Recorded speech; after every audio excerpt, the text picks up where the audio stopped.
this press release on the service stands towards the fence of Gongoroki. That's a graveyard located at Nyokron West, Juba City. The National Security Service Internal Security Bureau finds it needful to clarify the lingering thoughts that have overshadowed the people of Juba City and the South Sudan as a whole. In relation to the recent concrete fencing of Gongoroki graveyard located at Nyakron West residential area by the service, lately the Internal Security Bureau has been vigorously attacked publicly and through social media outlets accused of broadly attempting to illegally privatize Gongoroki graveyard by concretely fencing into one of its own.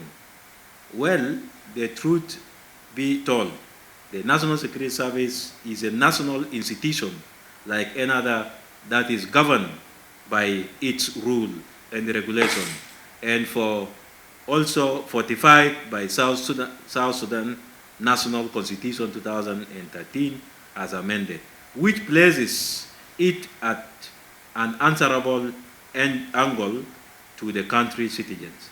The fencing of the graveyard in question was a gesture needed to be accorded to the martyrs whose bodies lie within the given plain land. Equally, sojourners and West leaders have been over time trespassing the area that later results into unprecedented levels of extreme and overloaded waste.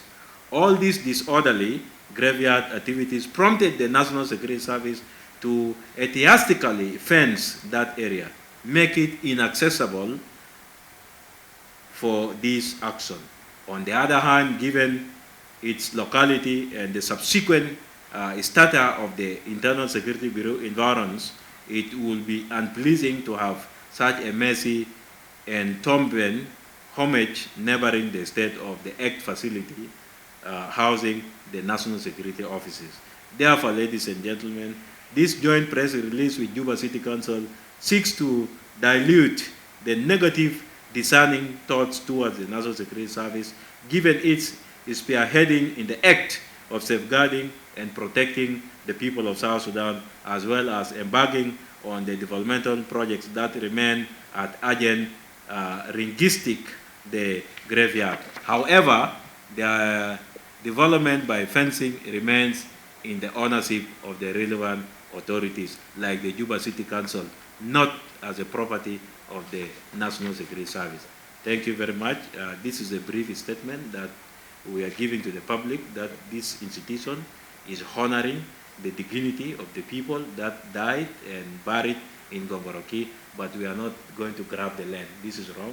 This is misinformation that wanted to tarnish the image of the National Security Service. So I want to tell the people of South Sudan that this information is not correct. Today, Mayor has witnessed this and he has visited the headquarters of the ISB.